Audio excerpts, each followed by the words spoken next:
You are now listening to Out of the Blank.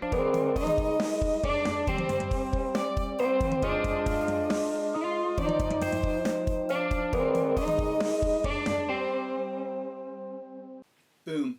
What's up, Cory? Boomsies. Boomsies. We don't do an official intro anymore. Welcome to another edition of Out of the Blank. Is it Out of the Blank? I think it is Out of the Blank. Doesn't that make it fill in the blank if you're filling in the people with what we're listening to, which is now Out of the Blank? No, because we might not actually inform them of anything. You're lying to the people, Cory. Information is information, whether it's horse shit or not. That's fair. I've been personally thinking about the concept of life and how I feel like the last time I checked, we don't really have a clear classification for what life really is. Life has no meaning. Like, when we're searching for life in the universe, what defines life? Is it... What do you mean? Like aliens? No, like... Okay, yeah, sure, aliens, right? That would... Interstellar, Matthew McConaughey? Yes. If you saw aliens, that would be life, right? Okay. We would classify that as life, just like how we are life. And animals are life. But beyond that, I don't think we have a clear classification of where it ends. Like, what defines what's living, what's not? I don't think it's even comes down to, like, heartbeat or cognizance, being able to have autonomy. I think it's like, I don't even know what it is, because you can't. You lost me so far deep into the void right now. Yes. I don't know where. Here we are in the blank. We are in the blank right now. The first thing I thought of was fear. Life is fear. So the reason why is it's false evidence appearing real. Okay. So something that's capable of fear. It seems, where I'm taking that is, it seems like we're too content and too okay with what's going on around us, even though we're not truly awoken or, I guess, aware of what's actually happening. We're just too mindlessly on autopilot too much of the time. I can totally agree with that.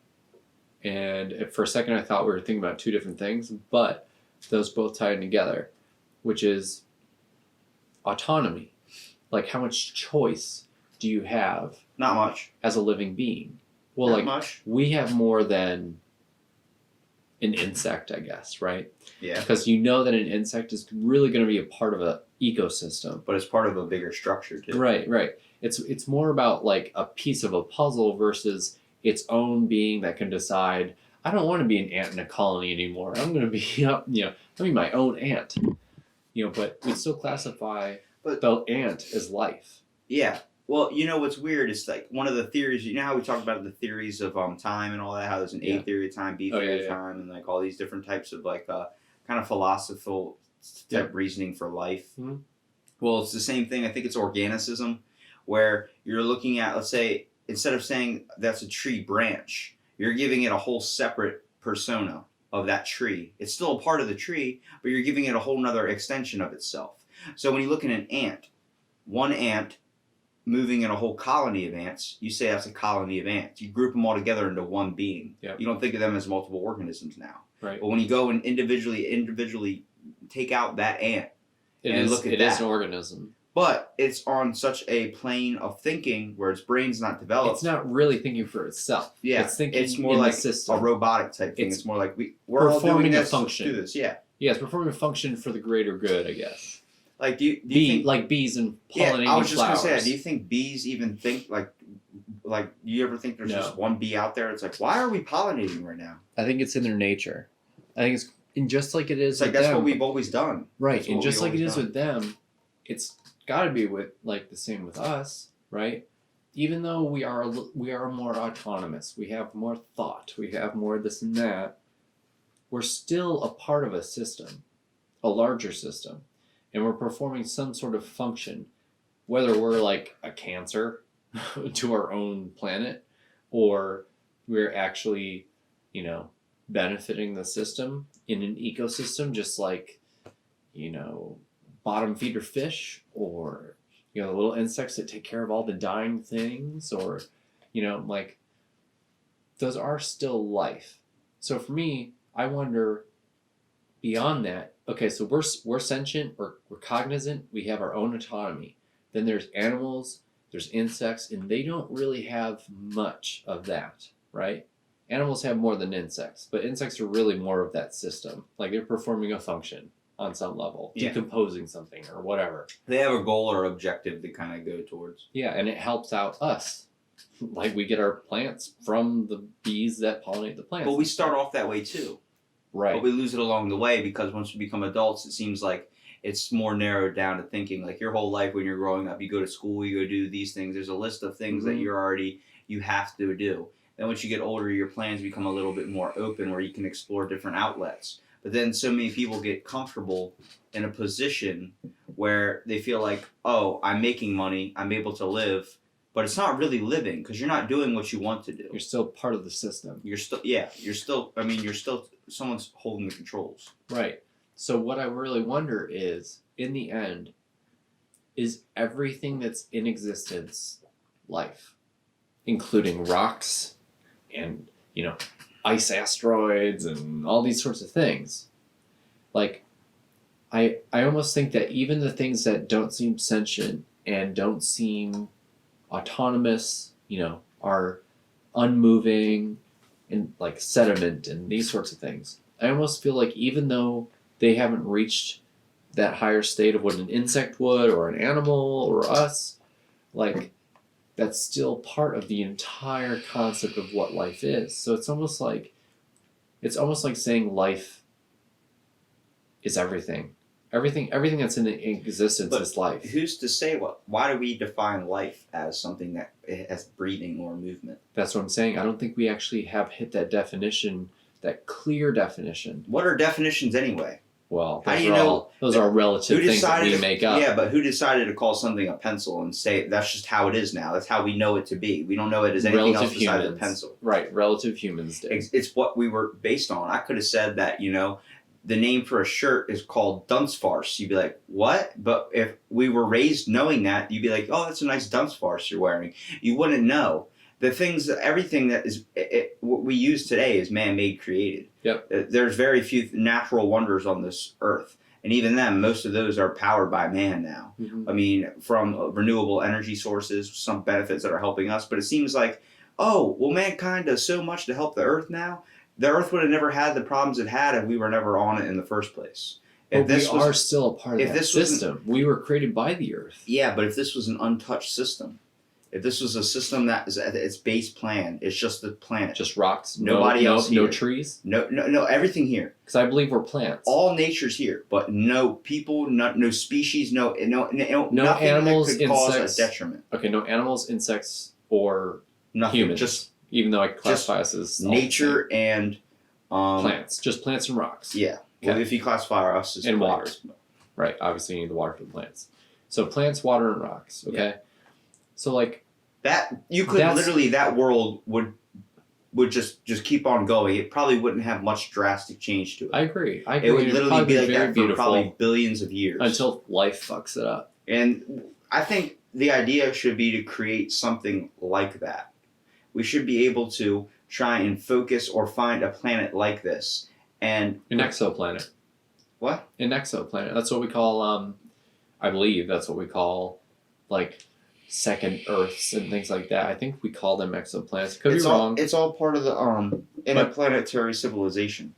Have you heard the Goldilocks? Yeah, the Goldilocks planets, the planets that are sustainable for life. Like once, this one's too hot, this one's too cold. It's all based off the little story. Perfect. I've podcasted about this. Yeah, I think we both talked about it at some point, but either way. The global brain. Either way, let's say outside of what we know as, even though we haven't defined it, life, quote unquote, we say life is only habitable in the Goldilocks zone.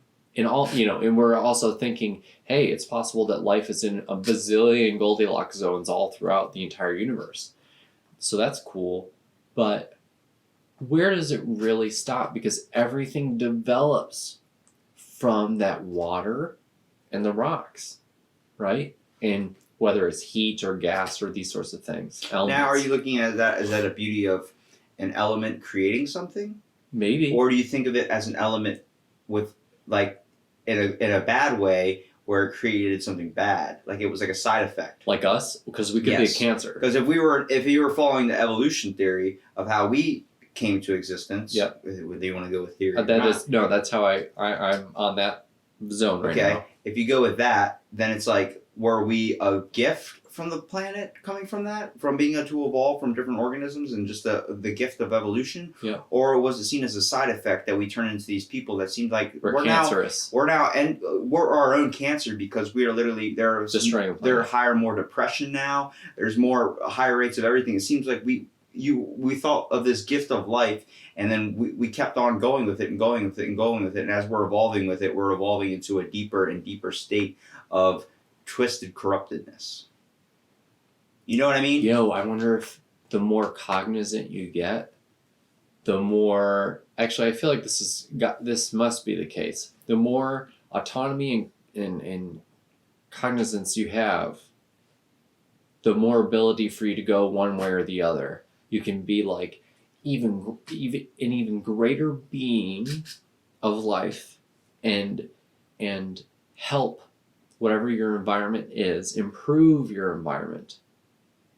Like I don't know, what is that? A free radical? No, free radicals are bad. Like a free speech movement? No, what is it that kills free radicals? You know, like how it's like antioxidant. Okay. Like we're like an antioxidant, okay? Like a good thing. Or we're actually like how we are now, which I feel like we're a toxin. Yeah, we're a cancer. We're eating away at the own thing that gave us life. That's our mindset, though. We're a parasite. We are a parasite at the moment because we are spending more time in our own efforts than helping others. Yeah, destroying versus helping or creating. I've podcasted with a wide variety of people. Right. So I'm getting thoughts from other countries as well. Yeah. Now, when I podcast with the students, they all don't like one thing about coming over here, and it's how fake people are. And I asked you why. Why do you say people are fake? They said they're more willing to say something to you than go behind your back and completely talk trash on you. And I said, do you think that's a problem in the world, or do you think that's a problem here? They said it's definitely a problem in the world, but they think it's highly more relative here because of how so focused people are with progressing, like industry, doing everything they need to in their own needs and not caring about others, which is what I get on the subject and I get passionate about because capitalism. That will happen everywhere. Yep. Everybody will get to our level. I guarantee you, if you go to China, they're probably 10 times worse than we are. Anywhere that has a large population of people and is focused mainly on money and business is getting corrupt. Yeah, I totally get what you're saying, and I totally agree. You let the devil in your house and you baked him cookies, and then now you're sitting there talking to him and having a good old meal while Jesus is sitting in the doghouse. You screwed something up there. Yep. No, I totally agree. We're definitely off point there, but it is worldwide. Like if we're talking about like racism per se, it's definitely a worldwide problem. Putting on a face or this and that, like that is a worldwide problem, and I do think money exacerbates that. I don't necessarily think it's the source. Ultimately, I think all the bad and good comes from ourselves. We make those decisions. I think money's not the source or not the root cause of evil, but it exacerbates. I think it's just a stupid term and labeling for something we have so much we consider so valuable when it's literally just a piece of paper. Right. It's completely meaningless. It does nothing besides be able to buy, but it controls the whole world. See, like I appreciate it in the sense that somebody who's clever, somebody who's smart, somebody who works hard, they can get further because they put that effort in. So in that way, I respect the monetary system. Also, to be able to just make some sort of system that helps you trade, I think that's great. Beyond that, I think money should end entirely. We don't need it anymore. Like, we could solar automatize all our agriculture. Everything runs on solar. Everything's, doing the plants, doing the harvesting, everything according to the seasons and everything else. And we will be fine. From that point, we have food and we just need some shelter. So we figure that out. But it's like, beyond that, I think money has run its course because now it's showing us how Now, far it can go. Are you where looking at the money running its course? Or are you No. looking at as people have ran their course? No. I think people, if we don't destroy ourselves first, I think people, Good point. and humans, the human race, I personally think we should and will spread throughout the universe on some level. We're good. But we can't. Throughout history, it's been known to spread our seed. We're definitely not Right. stopping here. Yeah, we're fucking for a while.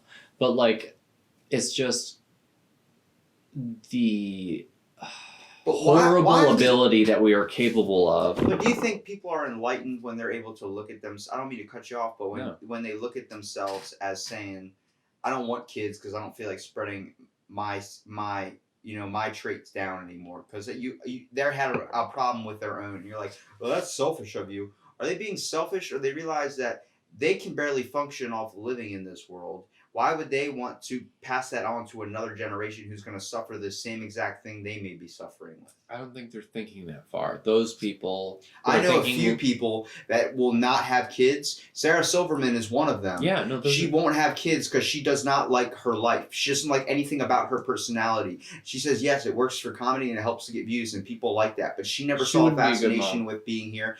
Exactly. Yeah, but okay. I bet she would actually be a great mom, but it would be so difficult. Right. Her diagnosed depression and all Yeah. these other types of things because she believes that's cursing another life. I agree. And it's selfish. When you create a kid, it is supposed to be a beautiful thing. But if you think in all the reality of what it actually is, you should be ready. You're pretty selfish because you just basically created a copy of yourself. You're like, this is a little bit of me. Like, it's me now. Like, I'm gonna live totally forever. Is because if let's say you're in a 2-parent home, it should be because it's going to be half you and half the other parent. It truly is because you are programming that kid from the get-go. What is life? How do you speak? How do you treat other people? How do you do this? How do you function in life? So for Sarah Silverman, I'm going to throw this out there. She said some stupid shit before, but she's also hilarious. Yeah. But I respect her because that's responsible. A lot of people just go and fuck. They don't care. And then they get knocked up. And then they end up raising a kid in a very shitty environment. And because of that kid becomes a shitty person. Yeah, an asshole. And it's a travesty. But that's happening. What I'm saying is that's happening even more now without that happening to a kid. Yo, what if the world is now projecting onto the good kids too? What if we were like China, but in the sense that instead of saying like you can only have 2 children, right? Which, by the way, you've heard that in China they kill a lot of their daughters, right? Yeah. Yeah, because they want a son. You only get a son. So horrific. Well, how else are you going to control the population? There's only so many dishes to be washed.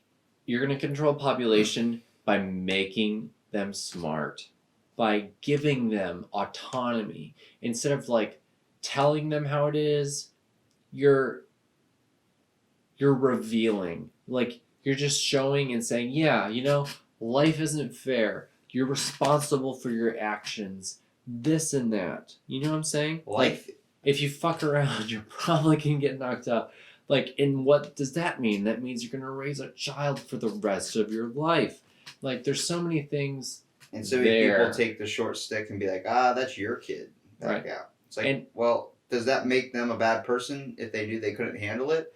See, that's where I look at it in both perspectives. Yes, there are people that have a kid and they're like, I don't give a shit, and they didn't leave. That sucks. But there's also people that have mentally challenged children and are not able and capable of the tools to handle this situation. And the other person sees that and is like, you need to go. And they leave because they realize they're going to be more of a crippling handicap to the one parent that actually is able to take hold of this situation. Yeah. If I was ever gifted or if I was ever... gifted. It's a gift. With a child of that sort... I couldn't handle it. I wouldn't be able to. It's what scares me the most because it scares a lot of people. I know how I can rarely take care of myself to be able to take care of someone, not only a child, the strength it takes to do that, but also the strength it takes to care of a special needs child. It's like times 4. No, it's probably like fucking times 10, dude. It's probably times 10. Like those parents are extraordinary people. They have to take care of those kids until they're dead. half the time I'm in a grocery store, I see one of those little kids, like, you know, are just like on their phone or slamming the shopping cart in the back of your heel or something. I want to beat the crap out of them. Like, couldn't even imagine that happening with a mentally challenged child screaming in the middle of a store. A parent that has the patience to keep up with that. Good God, those people deserve all the credit and respect. Yo, I just watched. We're gonna go all over the place on this one, aren't we? Yeah. I just watched a video earlier today. Two parents talking about how they had triplets. Okay, 2 boys, 1 girl, and I believe Nothing compared to Octomom. Nope. And they were healthy, happy kids, right? I think they were about 1 year old or so at this point. They vaccinated the kids. All 3 within the day became autistic. That's terrible. Is that not the most fucked up thing you've ever heard? Well, not really, but you know what I'm saying. Like, it's that's pretty screwed up. You think you're protecting your child. Everyone's programming you to say, do this because you're risking everyone else's babies. And they do that, and then those kids are screwed up. I love how you're going against your own role. This is a lot of fun. What? Yeah, well, it's just the whole concept. Like, I'm trying to look up right now. Life. Well, on my phone, there was a case that happened that Joe Rogan tells a bit about a girl that never had sex, but she something happened where. You mean a virgin? Well, no, yeah, but okay. She was getting robbed, and no, someone raped her or something. And she didn't go inside her or anything, but then she was stabbed with a knife, and the knife plunged the semen into her and got her pregnant. She had a kid that way. Like, imagine, I gotta look up the case. Can I go back to try and look that up? Because I need to make sure I get the specifics on that. So what actually happened was, it's called A Strange Tale of Oral Sex. A knife fight and the most unlikely of pregnancies recently brought to light by the blogosphere as doctors touting this triumphant persistence of sperm. It's on ABC News. In 1988, a 15-year-old girl living in the small southern African nation of Lesotho came to local doctors with all the symptoms of a woman in labor, but the doctors were quickly puzzled because upon examination, she didn't have a vagina. No, you mean she didn't have a hymen? She didn't have a vagina. She did not. She was legally, there are people out there that don't have a vagina. So she was a hermaphrodite of some kind? No, she was a woman that was born without a vagina. There are guys born without penises. I know, but technically... Okay. She had nothing there. That's an actual medical diagnosis too of how did she people without. How did she relieve herself? How did she probably had another hole or something, but I don't know. Okay, all right, I got it. Inspection of the vulva showed no vagina, only a shallow skin dimple. Okay. So the doctors delivered a healthy baby boy via cesarean. The authors wrote in a case report published in the British Journal of Obstetrics and Gynecology. Her birth defect, called Mullerian agnesis or Mayer-Rodikovsky-Kuster-Hauser syndrome, didn't necessarily surprise doctors. So that's the medical diagnosis for her not really having a vagina. Was that? Okay. Now this goes back to her getting pregnant. Was this 1988? 1988. Okay. So, even the 15-year-old girl could not believe she was pregnant. Yep, by looking at her records, the hospital staff realized the young woman was in the hospital 278 days earlier with a knife wound to her stomach. The average pregnancy lasts 280 days. After interviews, they gathered that just before she was stabbed in the abdomen, she had practiced fellatio with her new boyfriend and was caught in the act by her former lover. The fight with knives ensued. The girl arrived at the hospital with an empty stomach and therefore with little stomach acid around, and doctors found 2 holes from a stab wound that opened up her stomach up to her abdominal cavity. The case report said doctors washed her stomach out with a salt solution and stitched her up. A plausible explanation for this pregnancy is the spermatozoa gained access to the reproductive organs via the injured gastrointestinal tract. Shit. So you talk about God. Planned births and then that freak accident.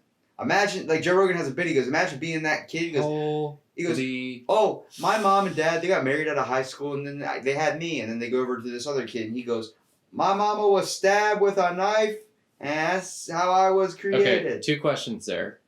2 questions. Okay. Oh my, sorry, I'm just thinking through these a little bit. She got stabbed with a knife. Crazy night. This is a crazy story. You ever seen those knife commercials where they're selling knives? Not where they're impregnating Look people. at this big ass knife. You The can Bowie buy it for knife. a small price of $4.99, and I'll throw in 20 more knives. You want to get your girlfriend pregnant without actually having sex? I'm gonna throw in this spermicide I knife. need this Bowie knife. If you All right. call in So, right now, uh, we will get your girlfriend pregnant.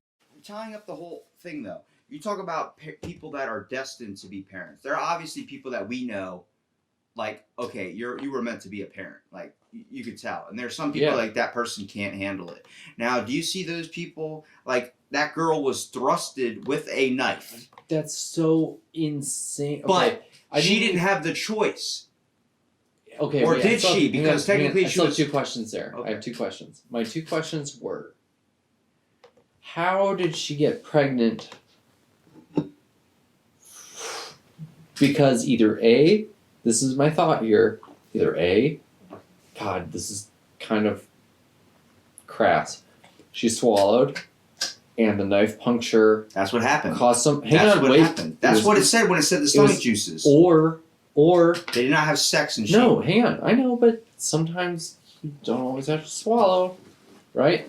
So maybe I know what you're going with. he It came went, on her, yeah, that's what and then she got stabbed. that's what I thought too. But the way said that it cut into her stomach. So when it cut, the intestinal juices spilled out, and actually the stomach acid she had created a hole from her stomach to her no uterus. Well, this is actually really common. I actually talked about, not this exact case obviously, but I actually talked about the powerfulness of the stomach juices. Yeah. There's a guy named Alex St. Martin. He was shot like abdominally in the like abdomen, like severely wounded. Dissolved the bullet.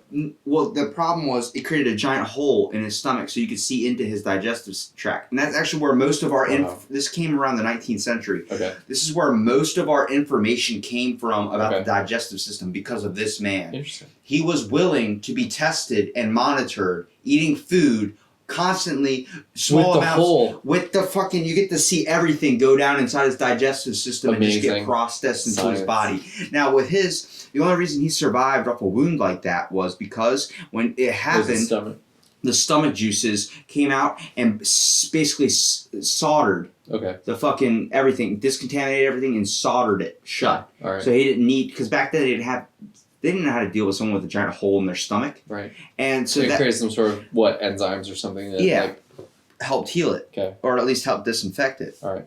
So I think that's what happened with her. She swallowed. Dude, that's insane. And stomach juices got cut. Or stomach got cut. Connected juices, everything spilled out. And that went into her uterus or whatever. where she had an inner, it was more like inside of her. Not like it wasn't out for show. It was more like, so that's when we meant she didn't have a vagina. That is an insane story. Like, the chances of that happening are like a quadrillion to 1 or something. Like, I don't even know what they are. That's what I'm saying. There's rare cases like that. Yeah. It really... And she didn't even have a vagina. Yeah, man. That makes it even more. Yeah, that's like quadrillion. Would you call that a miracle? What would you call that? Well, I'm curious to know who the baby is, because I was born in '86, so this kid is 2 years older or younger than me. Can you find the kid? I'd try. Do they say what the kid's name is? Well, okay, hang on. So let's try to bring us back around a little bit. So, imagine if he turned out to be an asshole. Oh, he's just pissed off at the world and terrible. I wouldn't be surprised. But to be honest, I've heard of more rape cases ending up where women have pregnancies from rape, and they decide not to abort. Which, by the way, if I was a mother and I was raped and I was impregnated, I don't think I would carry the kid. I'd be like, this motherfucker is not going to She didn't know she was pregnant until she went to the hospital. Right. Well, I know. That's totally different story. But I'm just saying, in terms of, I'm coming back to just the rape scenario. And we're going to get back to life in a second. With the rape scenario, if I was a young woman and I was raped, I was impregnated, me personally, I don't think I would keep that child. I would be like, fuck this person. They are never going to spread their seed on this planet, at least through me. if there's anything I can do to respond to what happened to me, that's how I'm doing it. I was just looking I would abort that child. I was just looking up because someone did an article 9 years later doing a flashback on that one article, and some person commented, "Call the Pope. We've explained the Immaculate Conception." Yo, you know what about the Immaculate Conception thing, which is really funny? I was thinking about this the other day. Not only is it possible that our entire belief system in the West, including Islam, okay, so it's Christianity, Catholicism, and Islam, because they all stem from, and Judaism, they all stem from the same thing, okay? With Mary saying that she was pregnant, okay? And people have made this joke before, like she was just lying. She got knocked up, she had sex, and she lied and said I'm a virgin. And people believed her. Hang on, wait. That's pretty freaking plausible, though. It is plausible at the time, not anymore, but at the time, okay? Sex was seen as bad, usually. Right. So they all believed her. But not only that, they believed her. She was the first one to see, quote unquote, Jesus resurrected. So she could have been like the ultimate liar. Ultimate troll. Dude, She was the original ultimate troll of entire humanity is Mary Magdalene. I gotta give her props because she showed... Religion is fake then. She showed how just influenceable, how moldable humans are. Humanity is. She could have lied twice. Just 2 lies. One being she was a virgin, and the other that her son had risen again. And that boggles my mind. She was the same link for both things. I'm not saying she did lie. It could be true. Could be. But most likely she was a huge liar. Hold on. There's a giant flaw in all religions. I feel like every time we talk, we either go from science to religions. We're going to come back to life. I'm just saying. Dude, I got an article about Benjamin Franklin that's going to surprise you, too. Okay, Does it sort of revolve around what we're talking about? It's a little bit freakier. Right. But, like, Pope, like, there's been, first of all, there's giant problems in the Catholic Church. And now there's laws coming out. Like, this article is from May 9th, 2019. Pope Francis on Thursday issued the first law obligating officials in the Roman Catholic Church worldwide to report cases of clergy sexual abuse and attempts to cover it up to their superiors. Now, there have been popes that have let this slide under the cover, hide it in the darkness, obviously. This pope's good. Then there's another pope that he got rid of the throne. Like, even if that was a PC movement, but he was like, they got rid of the Pope throne. He got rid of the giant fucking hat. He got rid of all. He refused to wear it. He wouldn't ride around in the Pope mobile. He wouldn't do any of that shit. Like, that's ridiculous. Why the hell are we doing that? We're seeing these changes now. And now with the Vatican's officials said the Pope was trying to enshrine accountability for bishops into church law. Until now, responses to accusations of sexual abuse have differed widely from country to country and even from diocese to diocese. In some countries where church officials have denied the existence of abuse, there has often been no procedures at all. He literally has made a law saying, can you believe that the Vatican is a country, first of all? Not through this pope, but through the last, yes. Okay. I can. It boggles my mind. At the same time, I can totally see how it happened. Well, I'm glad that they're holding more church people accountable for their actions doing these types of acts.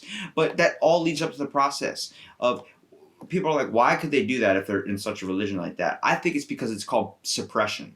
You're suppressing someone, telling them they can't have sex, they can't do this thing, they can't do that, they can't do this. And it's wrong. And it creates suppression anywhere. It creates guilt, force. It creates a movement to go the complete opposite direction of what you're trying to hide. Guilt. It's this and that. And because you're suppressing it, then they're forced to go towards these children versus just having a wife and a normal like relationship or a husband, whatever it is, like just a normal relationship.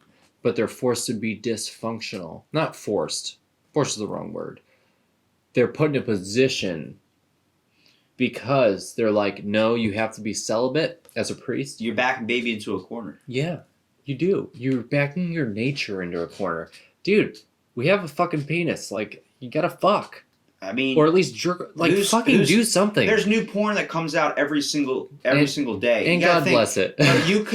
You literally could jack off to every single porn. You wouldn't get through. You wouldn't get through it all in this lifetime. It's more than it's it's You can growing do 20 faster than videos a books. day. How many books come out a It's day? the same thing with guns, though. I will look that up, but it's the same thing with guns. Like, why is there a creation for guns? It's all the money factor. Well, with like the nature thing, there's in books and this and that. I think there's more being produced than there is able to consume. So we aren't able, like porn or whatever. There's hours and hours and hours of content being produced. There are books. There's 1,000 books being produced today. There's between 600,000 and 1 million books published every year in the U.S. alone, not accounting for the other copies of books that get their own established articles. And on average, they sell less than 250 copies each. So they're just mindless books being placed everywhere. But they aren't mindless. It's just there's so much. It's saturating everything. So as much as I'd love to read, right? It's impossible for you to read every single Even book. if you are the best speed reader in the entire world, you will never be able to read the amount of books that are being produced, because in every country there's like 100 or whatever being produced every day. It's just impossible. It's actually pretty cool, the Vatican now, what they're doing with all their... Have you seen the Vatican with Secret the archives? Yeah. You know how big of a place that is? Yeah, it's legit, and I think they hide a lot of things from us because there's a lot of the... You know what the Apocrypha is? There are multiple... First of all, I've already podcasted on the Vatican archives.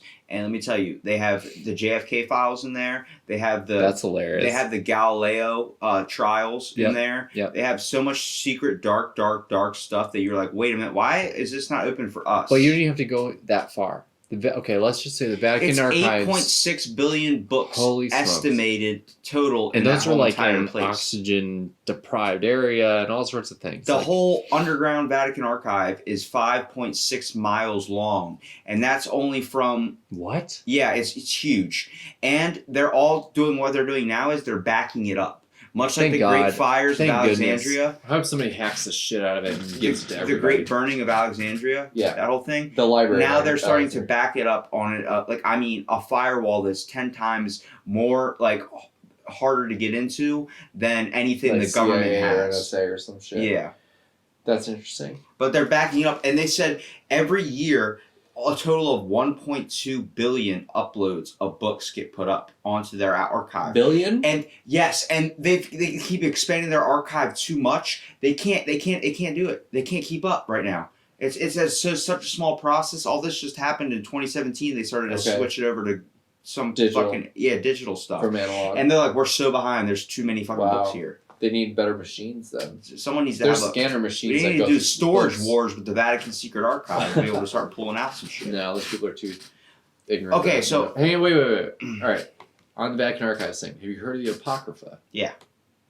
Do you know what it is? Not exactly. Okay, the Apocrypha means, or the pseudepigrapha, one or the other, are the false Gospels, essentially. You know what the Gospels are? Like the New Testament. Like the New Testament. Yeah. Okay. So, the disciples created the Gospels, which is the New Testament, which kind of revises the Old Testament laws, which are a little archaic because of Jesus. With the Apocrypha and the pseudepigrapha, pseudo meaning false, right? These are a bunch of books that were written, okay, at the same exact time that Matthew, Mark, Luke, and John, all those New Testament books were written, okay? Same exact time period.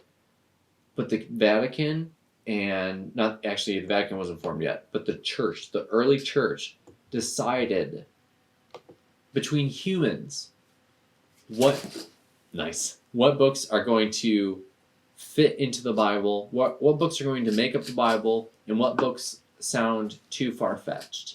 And they did this in I don't know, what is this, I'm probably way off, but I'm going to say the year 100 to 300. The articles opened up in 1612. I mean, the Vatican Archives opened up in 1612. But that's 1612. I'm talking about, this is early church. Well, after Jesus. A lot of what contains into the Vatican Archives, there's only very few things that predate the year 1000.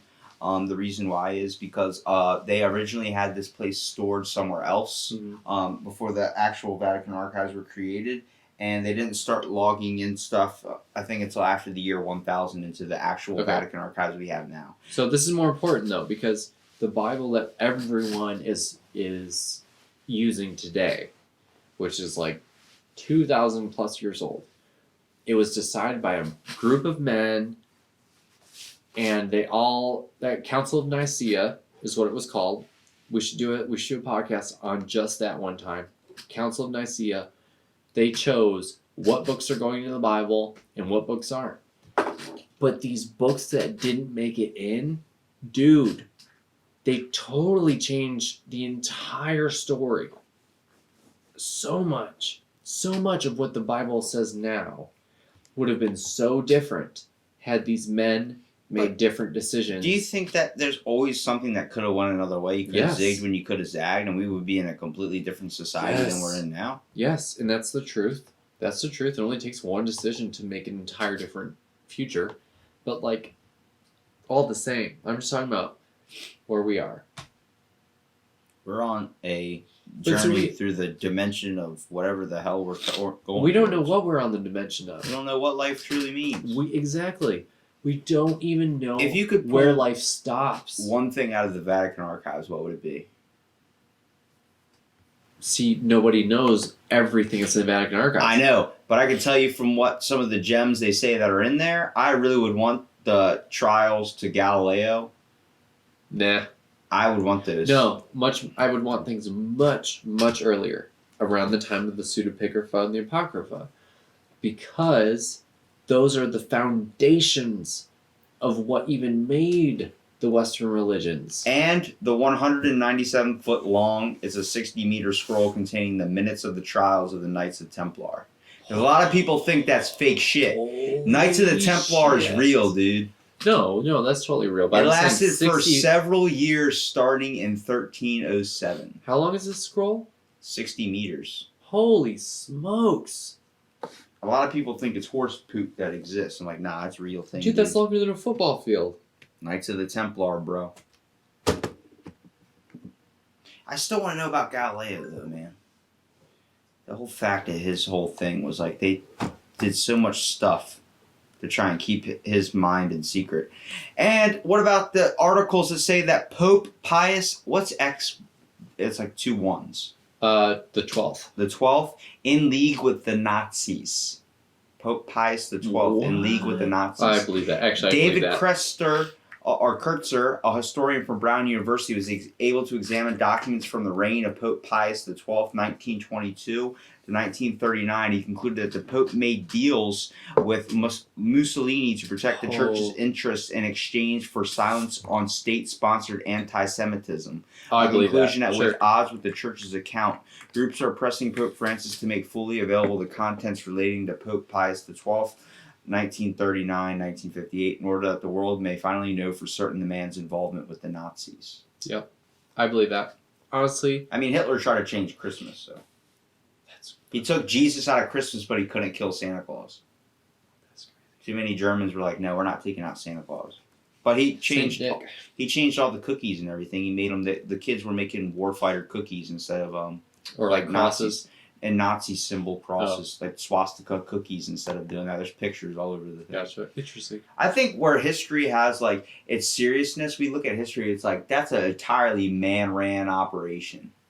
Yep. It's crazy to think like that we are. When we talk about one thing that could have zigged and could have zagged, you could have went to the store. History is like the one thing we see as like being something we can't control when really it's in our control at all times. Right. But there's so many things that influence. We're the zigzag. Because up until us, the only zigzag was like the asteroid that hit the Earth and destroyed dinosaurs.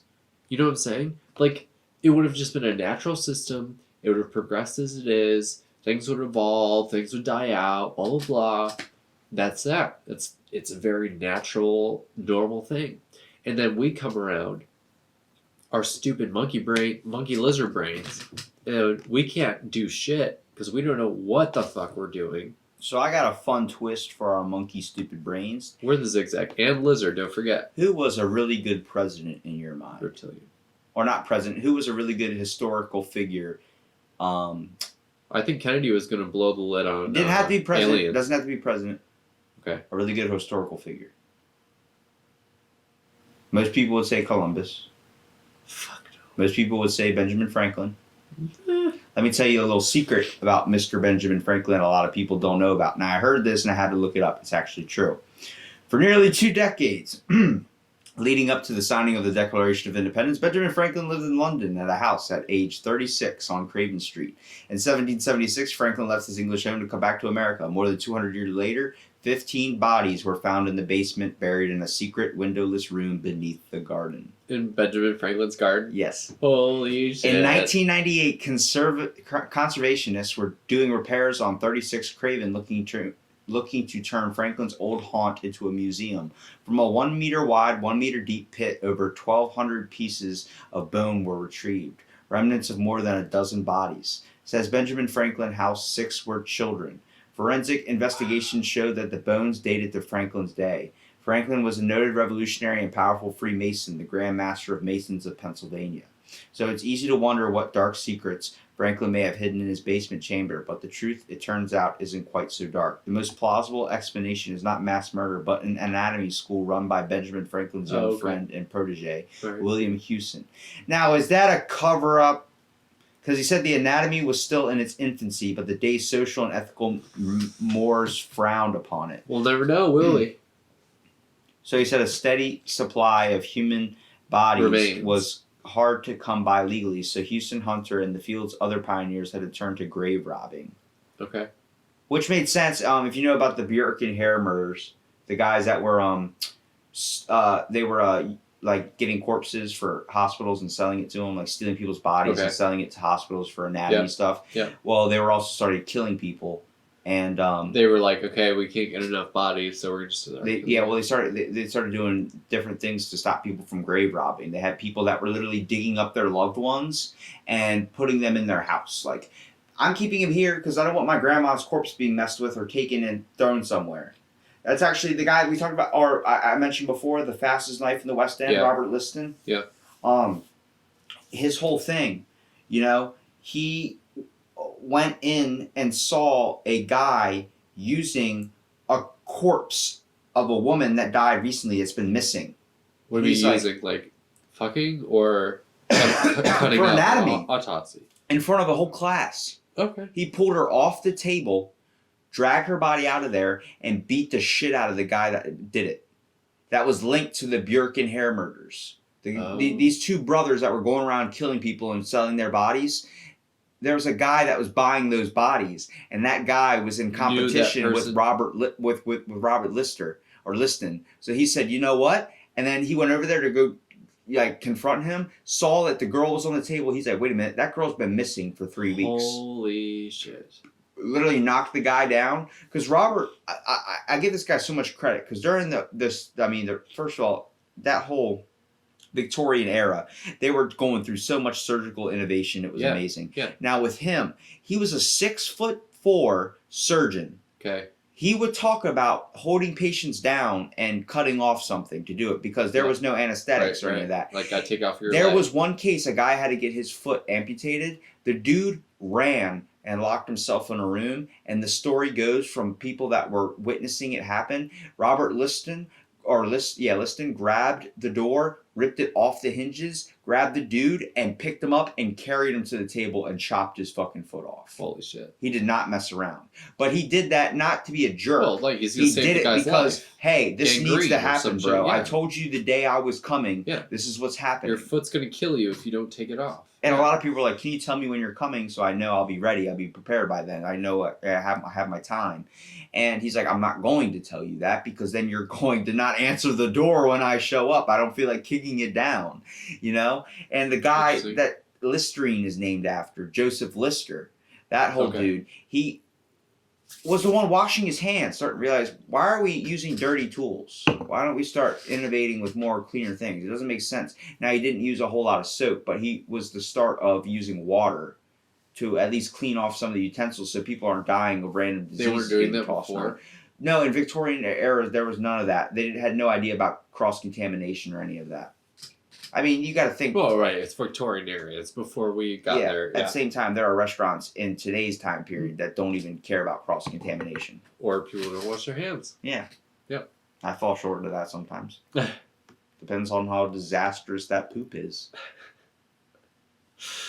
Good to know. That's why I fist bump everybody. Hey, you know what? That's respectable. You want to know why I fist bump everybody? Because it's just easier. You don't know what type of handshake they're going to give you. If you give a fist bump, it's done.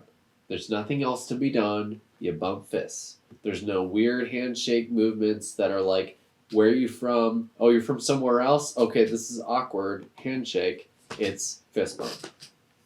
Dude, I think with all these weird, like, following religions and all these rules and suppressing people, I think that's what makes, like, certain things so, like, awesome when it comes to folklore and fantasy type things. Because it seems like it can escape from a structured society. Yeah. Like, cryptozoology, I'm a big fan of that because people are like, oh, you're living in fairy tale land. There's a reason why people escape to virtual reality and escape to these other types of places because they're tired of living this life that's completely structured with rules and gauges and laws. It's like everything that's man created. It's like, who designed this to be illegal? Who designed that to be? Why is it like that? That's just the laws of where we live. Yeah, I agree. And it brings, I mean, when you start adding mystery to life, you create a whole, I mean, just a world you can kind of travel to. But again, you're saying life. When you add a mystery to life, what is life? Okay? Like, right now we just got into some religion stuff and like how we've developed and this sort of stuff, but that goes into cognizant beings. Beings that can think for themselves, autonomous. They can make their own choices, whether they're good or bad, beneficial or detrimental. But that's not where life ends, is it? Because there's, like we said, there's insects, They don't really make too many decisions. They're just part of a system. And you keep going down, you go down to bacteria, then you get down to just inanimate things. But who says that inanimate things aren't part of the entire process of life? They have to be, because we come from all those things. We come from a mixture of the water and the sediment and whatever, maybe bacteria, that's in there, and we form out of just this almost miraculous nothing. And I think the reason why mysteries are so fond of people is because you like not knowing the answer to something. At least for me, that's what it is. You like having the curiosity. I do, because I like not having a conclusion to something sometimes. Sometimes you just need something to not have an answer for. It's like, why did it happen? It's like, because it just happened. It's open-ended. Like spontaneous combustion. Why does that happen? That's some crazy shit. There have been, for over the past 300 years, there have been more than 200 reports of spontaneous human combustion, which occurs when a person supposedly burns to death by fire believed to have started from within the person's body. Of the hundreds of accounts on record, there seems to be a similar pattern. Can you imagine? A solitary victim is often consumed by flame, usually hiding inside his or her home. However, the extremities such as the hands, feet, or parts of the leg are often remaining intact. The torso and head are charred beyond recognition, and in rare cases, the internal organs of a victim remain unscathed. Is that a sign from, like, a higher power, just dead? Or is it a sign, like, just something weird combustion of the cells? Right. I have no idea on that one. They said there are several theories behind it, stating back from medieval literature. And it includes alcoholism, flammable body fat, acetone buildup, static electricity, methane, bacteria, stress, and even divine intervention. The theory explained SHC, which is the most approved by science, is called the wick effect. It likens the body of an SHC victim to a candle. A candle is composed of a wick on the inside surrounded by a wax made of flammable fatty acids. Fire ignites the wick and the fatty wax keeps it burning. However, it doesn't explain why the victims remain motionless during the episode of combustion and burning. Imagine you're on fire and you're not feeling it. It's just happening. Like, oh shit, well, guess I'm gone. Bye, everybody. That's nuts. To know that that's a thing. Imagine you're watching Watching your body on fire? I don't know, what's like a really good, you're watching Kiss live and Gene Simmons comes on stage just doing his tongue thing, and then he just randomly, his torso and head catch on fire, and he's like, well, see you guys later. It's like, do the tongue thing one more time. Stick your tongue out one more time. This is another podcast, but I don't remember the exact place in time. I think it was Tibet, and they were going against China taking over Tibet, and some of the like most respected monks, the oldest, like most enlightened, I guess you could say, monks, self-immolated. They set themselves on fire. That's actually the front cover to the Rage Against the Machine album. But have you seen the fucking video to that? Yeah, I have. Have it's you? Pretty fucking disgusting. No, it's absolutely enamoring. It's incredible. It is. I understand where you're coming with that, but it is. Do you? It is pretty. It's honorable that he did that. He had the balls to be like, I'm tired of the world we're living in, and we need to wake up. And he had to do something like that. But when I saw what I mean by it's disgusting is I saw towards the end where after his skin, and he's not just motionless, just sitting there. Black. Yeah, but when his body is charred and his skeleton, like his bones, everything just finally give out, and you just see this man crumble to ash practically. That's what I was like, holy shit. But what totally takes it to an entirely different level, like beyond what humans know, and this is why I respect those monks that did that. They didn't fucking move.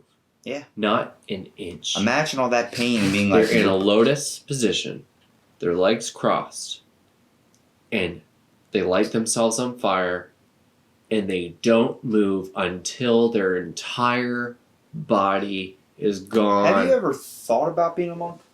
Oh my god, Honestly, gazillion times. I actually thought if there was one thing I'd want to do in this world would be to go live up in the mountains with a shaved head, just because. Trust me, they seem like they're happy with everything. You want to know somebody that doesn't have any material possessions? Those are those guys. They are, because they've realized something different, and I will always respect that much more than the fakeness of whatever this capitalism world is. I love all the stuff in it and things like that, but it has nothing to do with our cognizance, our That's consciousness, how Monopoly was created. our minds.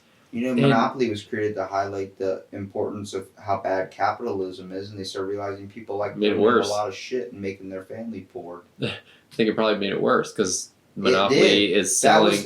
You're selling a game that is capitalism. The original intent of Monopoly was to highlight the badness of capitalism. When you start owning everything, you make the other person that doesn't own anything have nothing and basically go broke. That was the whole point of the game. But it turned into a kids' family fun game where you're basically trying to make your parents bankrupt. That's the point of the game versus it totally went the complete opposite direction the guy thought it was going to go. And it became like, oh shit, like capitalism is always going to be around forever. It was to highlight that there's a way to end it if we just highlight the badness of it. I didn't know that. Care. I didn't know that. That's interesting. But it's like a mystery like cornflakes. You hear those things about how things are getting created and you wonder like, is that personal vendetta or personal lifestyle that we come to that, or is that the fact of that's just how people are?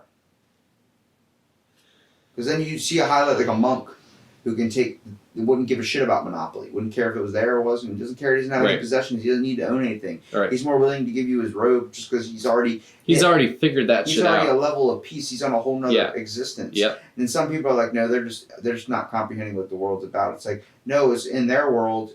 No, you aren't comprehending what the world's about. Yeah, and it ain't about capitalism. It ain't about money. Yeah. It ain't about a job. It ain't about any of that shit. It ain't about working until you die. No. It's none of it. It's not about a house. It's not about anything. It's about finding the happiness that is actually within yourself. I think that's a lot why a lot of like songs that are about like pain, like Johnny Cash, Hurt, all these other types of songs, it seems like songs people can relate to really stem from the pent up pain and emotion that we all face. It's true. Which makes music so powerful and relative. You said Johnny Cash. I was just thinking of not Nine Inch Nails, Nirvana, right? Down in a Hole. Yeah, exactly. All this stuff, Alice in Chains, and like all that stuff. All these people have everything you could possibly want, right?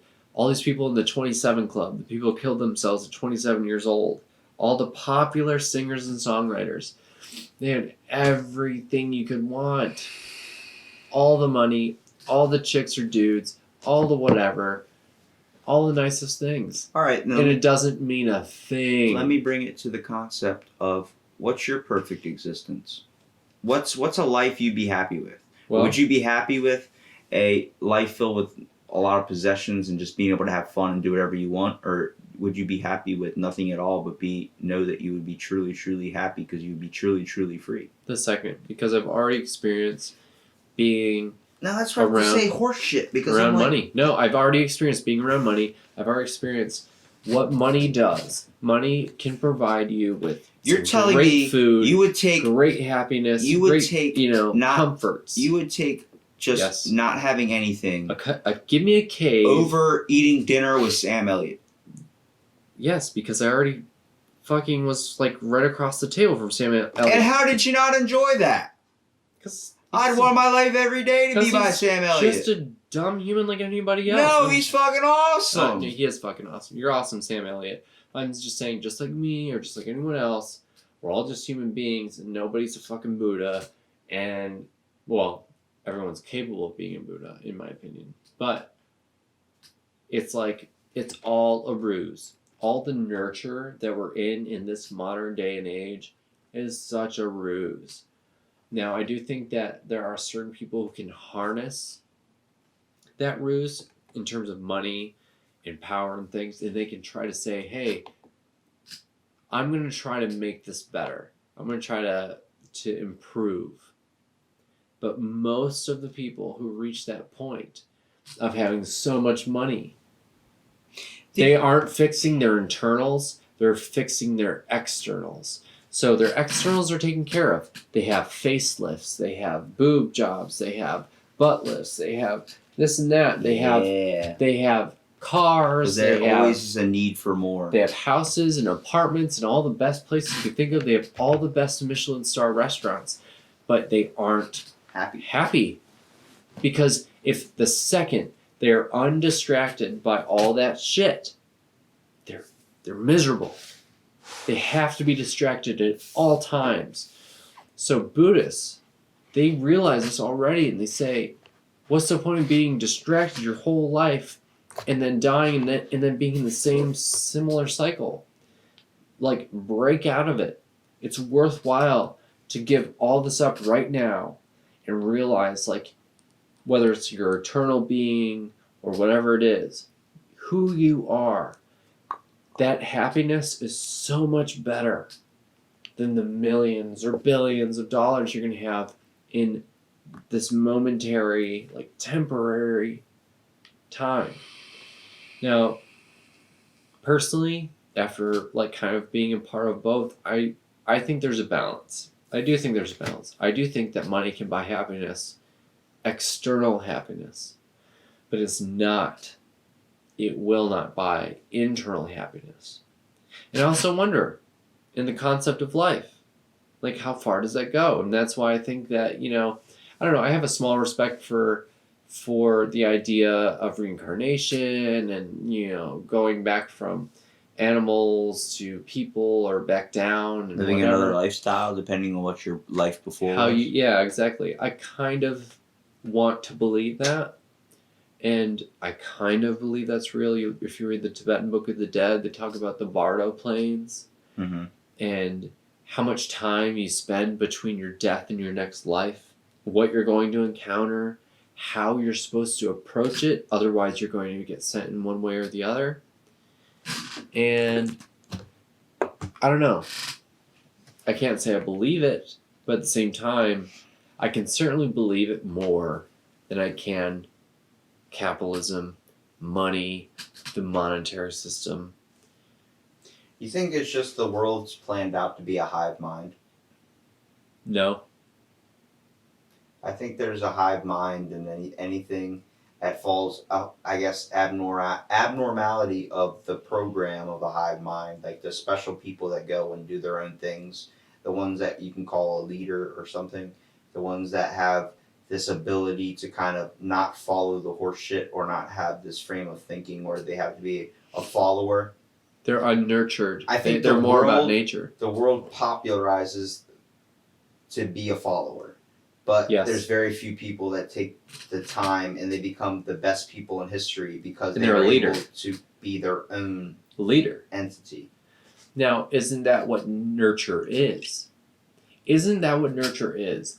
Following. Nurture is following. Nurture is somebody programs you when you're young to do something, to be a certain way.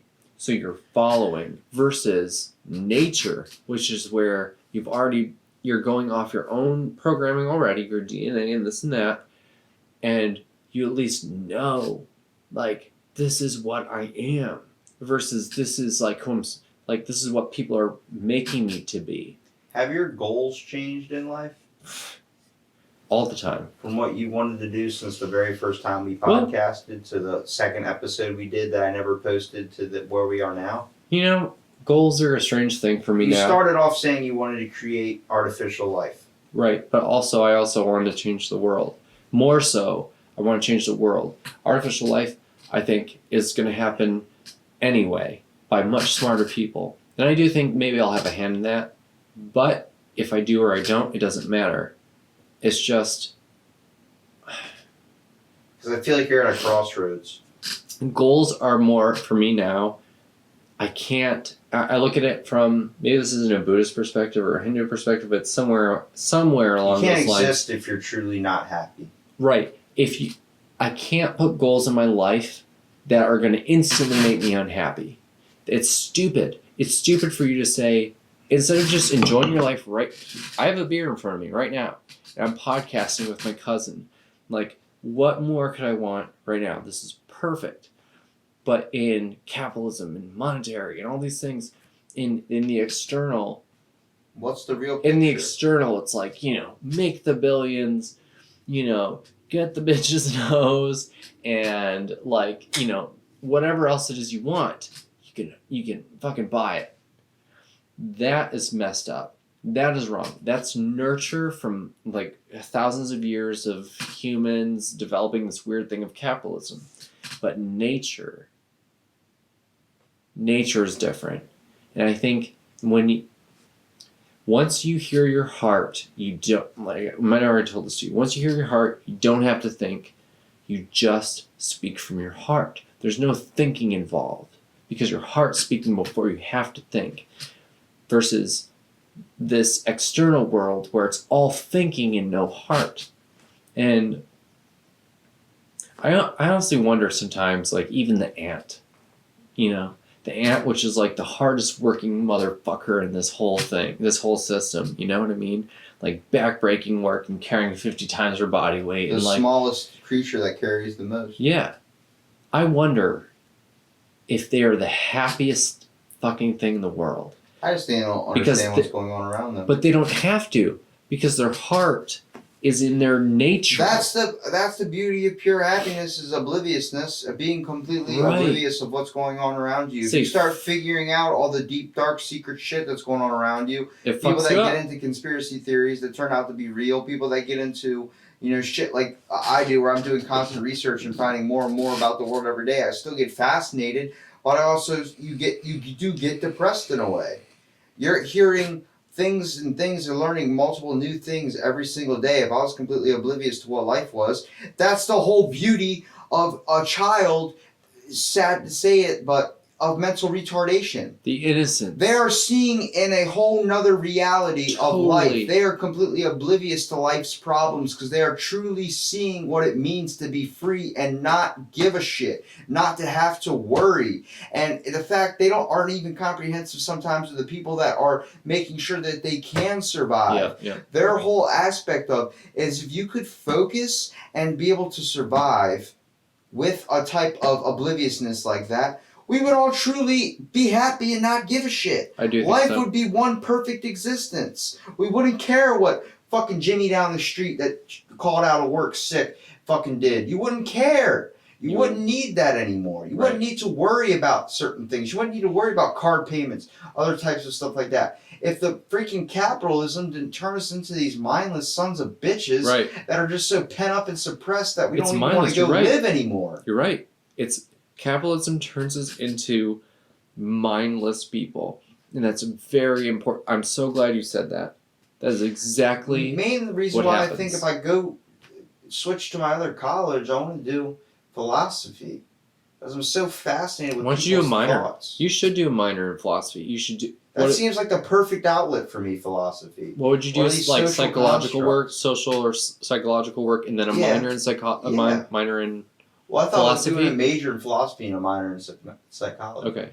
Yeah, I think Because I Either one I of am those. fascinated with people's minds and how they work, but I like the physical constructs we create with our minds. Like I'm fascinated that I can show you a work of art that I could have created by taking like a fruit and slamming it on a piece of paper and just rubbing it up and down, and you would see something completely different from what I see. The whole fact of the Rorschach test. Yep. It's a perception. it's relative. on It's what subjective. Yeah, but what emotions have you experienced in your life that got you that feeling of what you see now? When I see Starry Night, there's a construct behind it. You're like, oh, it's a guy sitting on top of probably like maybe a giant mountainside somewhere, just looking over a bunch of cities. You know, actually, the true concept of Starry Night, how Vincent Van Gogh saw it, from his fucking medical what is it? What are those places they keep people with Morgue? insanities? Oh, insane asylum. Insane asylums. From his window. That was painted from his room and looking out the window. Is that Like, after he insane cut his asylum. ear off? Yeah. But the whole concept of like, that's the meaning behind that. I like things that don't have a meaning or ways you can get more meaning from something. The fact that I can tell you, oh, this is a pencil. It's used to write things. Is it a fucking pencil or is it a freaking... It's a tack for the ceiling, and you throw it up and get stuck to the ceiling. Uh-huh. Somebody that is able to do that. That was much of my school career, much of my life and childhood, of taking something that was meant for something and turning it into something completely different. Now, was I seen as an innovator, or was I seen as a disaster to the construct of society? Mm-hmm. I was always thrown out of class for things of this sort. Yep. And there was a reason why they were suppressing me, and very few teachers took their hand upon letting my true creativity spark. And I believe that when we suppress people to a structured style of a school scenario and not an openness to express themselves in no matter any format, he wants to tap his hands on the desk, let him tap his hands on the desk. Give him an outlet where he can do that and not interfere with somebody else. Don't suppress it, because then you're going to create somebody. You're going to create something worse. The drummer for Blink-182, the guy that was in that terrible plane crash, he comes out and says that the only reason he wanted to go out and pursue drumming or had the balls to pursue it is he was doing it all the time in his dad's basement. His dad's like, dude, you're now out of school. Like, if you don't get up the fuck off this couch and go do this in this drumming career you think you have a chance for, then that's it. I don't want you living here anymore. He was like, okay. He left, but he needed that motivation and kicking the ass to get moving. Yeah. Him sleeping on his friends' couches and doing all these types of things, wondering if it's going to work out. But at any moment, he had those thoughts of maybe I should just go back home and actually get a career. He did not give up, and he pursued his passion. This is where he's at today. Like, you see, not everyone gets that far. There's plenty of people who dedicate their entire lives. We let it beat us down the gravel path, man. We let life finally take us over in this never-ending wrestling match. The nurture versus the nature. We don't listen to our nature. We never, and even if as long, we can do it for years and years and years, but we always have those thoughts in society, and people push those thoughts in the head. Why don't you get a better career? Why don't you get an office position?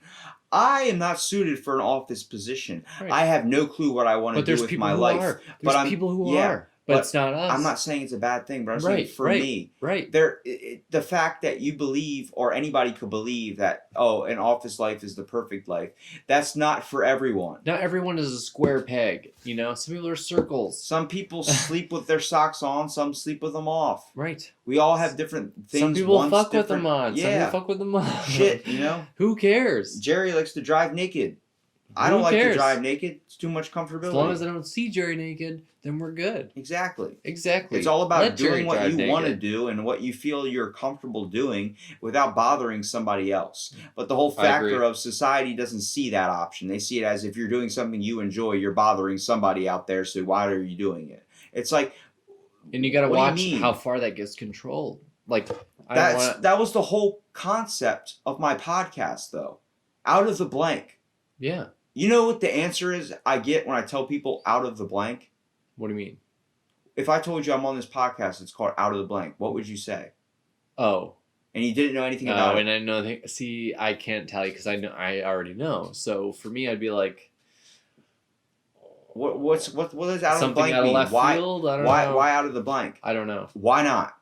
Yeah. Why not? Why not? I made a freaking shirt idea with a grilled cheese sandwich. Right. And it says out of the blank, and the blank's melting in the cheese. And if anyone gives you shit about it, you can be Everyone's like, fuck off. but Why anybody's not? like, You're nurture. I'm nature. Every Why answer not? but the 3 people I've constantly had on my podcast that know about like what this podcast means and what it's truly about was like, they're programmed. no, Everything listen, besides those 3 listen, people are programmed. those 3 people though gave me the answer I was looking for. They said, yeah, that's Fuck dope. yeah. I'm like, you're not going to ask why? They're like, no, out of the blank, out of the man. blank. Right. It fucking represents it. It's a grilled cheese sandwich. That's right. You know, I can It could be literally anything. I can literally think of any random object, random item, anything. It would have meaning towards my podcast because it's not stuck to a structure. And that's what and really fuck anyone that tells you it needs to be in a rigid, ruled The system. first 2 weeks I started my podcast, someone was trying to already control it. Why don't you shorten it down to 30-minute interviews? How about no? How about fuck off? How about I want to see Go start what your own thoughts and podcast. conclusions are? You start your You own would have more podcast. viewers. I don't give a Yeah, damn. like, yeah. Fuck off. Yeah, I want to be me, and to express myself can't truly happen in 30 minutes. I mean, I don't know. I just think the world is too much. It's too much for the average person to handle. I think anybody that says they got a full grasp on what it truly means is just a little bit far off. I think in many ways, nurture needs to fuck off. But it's always going to be around. It will always be around. And I do think it's, even though what I just said, I do think it's a beautiful thing. One time I had this realization of like, just how incredibly beautiful the concept of family is. If you think about it, all life, you with me? Yeah, I'm with you. All life, when it's born, what happens? It was immediately corrupted. No. Well, okay, all right, maybe, but beyond that. You're only pure When you're upon birth. born, what happens? Life beats you down? What do you mean? You're born, you're created. How did you survive when you were born? How did you survive? Somebody fed me. There was something there. The minute you were born, the second you were born, there was something there that cared about you enough to bring you into fruition. And that applies to nearly almost everything in life. Not all. There's definitely like some species that just are like, bye children, bye, figure it out. But for the most part, the concept of family is one of the most beautiful things in my mind. It's one of the sketchiest lines too, depending. It is, but don't forget, you're still here.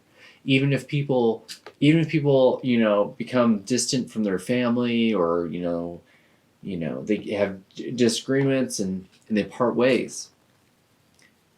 It doesn't matter because when you're in your innocence, when you're fragile, when you're vulnerable, easily able to die, you need nutrition, you need all these things. There was instantly something there that cared about you. Whether that's you're a human, whether you're a lion, whether you're a deer or a turtle, it doesn't matter. And I think that's the most amazing, beautiful thing. You're instantly cared for coming into this world. You hear me? Yeah. So that's something I feel like I need to respect about both nature and nurture. But Well, why does it get lost along the road? Right, exactly. Why does that love and, I guess, emotion fade? Or turn into a whole nother form that is not seen as the nature it started out once Right. being? Maybe because Is it because you finally have the tools to equip yourself, so why do I still need to care for it? maybe. The fact that when a Yes, bird learns yes. to fly, when it gets pushed out of the nest, the mother decides that it's He's now capable. can be on its own. Yeah. Maybe that's it. Do you feel like you created something and you only have to care for it until it's able to fend for itself? Then that's that thing's problem. You Or feel like you become your own person and you're like, I can do my own decisions. It's like- I can make my own It's decisions. like a debt. It's like a debt. Once it's paid, you're like, all right, well, I don't need to be fucking talking to you anymore. Right. Right. It almost is. It almost is. At some point, you become your own person. You have autonomy. Right? It's a lot to think of. It is. It's both beautiful and like very capable of going wrong. We focus on all the dark mysteries of life, but no one truly looks at the dark mysteries of fucking family and... Or all the beauty of what family is. You have to recognize, regardless of how things go with families. Dude, I still have one of the moments I'll never forget, and I created it through my podcast, was with you. Christmas Day. Fueled by Shrimp and Crab Cakes. Episode 9, bro. Yeah. Freaking 2.5 hours. This, my whole thoughts. Let me let you know my perspective, and I want to hear yours on that day. I'm bothering this guy who barely knows anything about me. I met him the night before for like an hour. And then finally just be like, hey man, want a podcast? Like trying to push this podcast so fucking hard. Like I'll drive you home. I'll do anything. I want to get this time with you. I feel like I was bothering you. Then we got up there and we started talking. We're sitting there in a whole different room, just talking. Oh yeah, it was me learning you. And vice versa. Yeah. Everything I wanted to ask you was what I wanted to know. And the whole concept of where I thought we were completely two different people, obviously we are, but we still have the same mind thinking. And the same mind thinking came down to the conclusion that robots are going to take over the world. It's going to be a Terminator society. Yeah. That shit where it was like, we're drinking coffee after having crab cakes and shrimp. It's like the power that gets fueled with that still falls along the same basis of we all have the same thoughts on some shit. Yep. We all can come to the same conclusion. To think that people can defer or argue all the time and never come down to a correct whatever. We all can come down to something, but we need to talk this shit out. Agreed. If you don't talk, you're going to be racist. I have a proposition for the world nations, okay? If we get all 50 of these nations together... What do you mean all 50? We have like 200 Okay. If we get however many countries? people are in the nations, okay, let's say there's 200. Yeah. Okay, so if we have one of those nations talk to 199 other people of the nations at different times, they get an hour each. So it's about maybe 3 weeks span total. Let's say, let's give them a month. Love it. Everybody gets the thoughts from each nation. You interview a certain amount of people per day to get that number down in under a month. So you can choose it. You go at your own speed. But then you'll be like, okay, well, I podcasted with China. He had these things to say about the problems that you face with China. So this is his way of thinking. Then you hear their way of thinking. Then you hear their way of thinking. At the ending, after everybody has talked to everybody, we come together. Does everybody have a basis of what everyone's trying to get across here? Yeah. All right, are you still kind of mad at each other? Not really, because I see where he's coming from. Like, I see his agreements with him. And if China likes Japan that much, then I don't see the problem. Just China hates Japan, right? That's what I'm saying. But if China likes Japan that much, maybe why are we arguing? Why are we arguing right now? Right. That'd be a great proposition for the world nations. Like, I feel like China and Japan are kind of like Israel and Palestine? Yeah, you can't tell the difference, but they can. Like, just fucking give somebody some land and let bygones be bygones. We're neighbors. I don't want to decrease my beings. dick size by giving it to Johnny. Okay. Right. I want to say the world's not going to change until dinosaurs come back. That's just the facts. Once dinosaurs come back, we're going to be like, oh shit, there's bigger problems at hand. I want to say it was Kennedy or Roosevelt. It was Roosevelt. All right, Roosevelt started the United Nations, or helped be a part of it. Started in 1939. I think it was actually formed and founded in 1945. But you know what happened? More bullshit. So Roosevelt had the right idea, even though I think Roosevelt still had some issues. Don't we all? Nobody's perfect.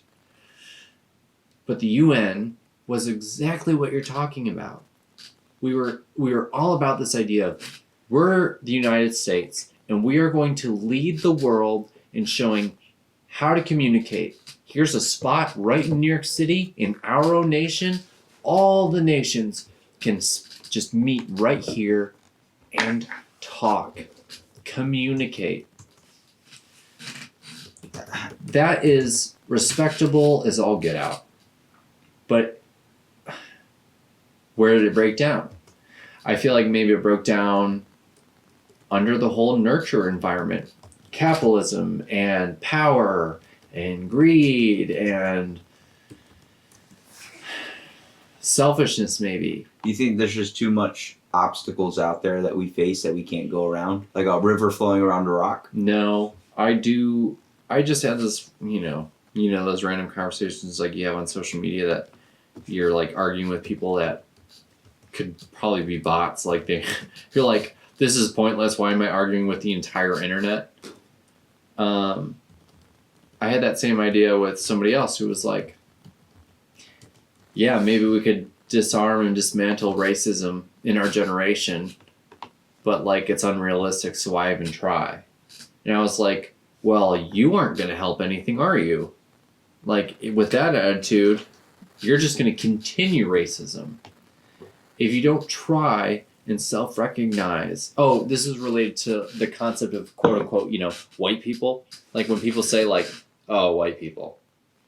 I was like, yo, there's been plenty of times I've had to apologize to my friends of color for white people. And this person was like, what? Fuck that. Like, why would you apologize for like some dumb people? And I'm like, because I'm a white person. So when some white person calls, a person of color an N-word or something, I feel obligated instantaneously. And that's just my nature. Well, it just to say, I'm sorry, dude. For all white people it that does. act like that. It creates a label in that person's mind of instantly like, all white people are just fucked up and racist. And I'm like, bro, I'm sorry that this person treated you in this way. I'm so like mortified. That actually goes to a theory called whiteness theory. You ever heard about that? The theory of white privilege, basically. The whole concept of. But we stem from black people. But that's a real thing, though. Whiteness theory. The fact that you're not a minority population, so you don't understand what the true grasp of being a minority is. Right? We think we're like. All right. Now I have personal experience with this, and you're like, sure. What do you mean you have personal racism everywhere? No, I'm talking about with being the minority population somewhere. Yeah. Where I work, especially, I am a minority population. I am a one white person on a very, very ethnic staff. Mm-hmm. Now, the reason why that's healthy. I am choosing to go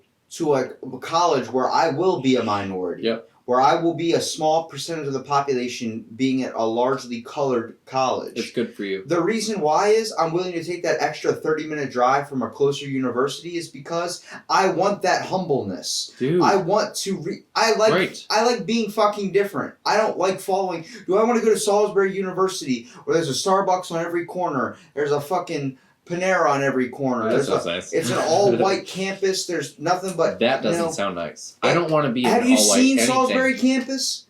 It is the classic white Harvard. No.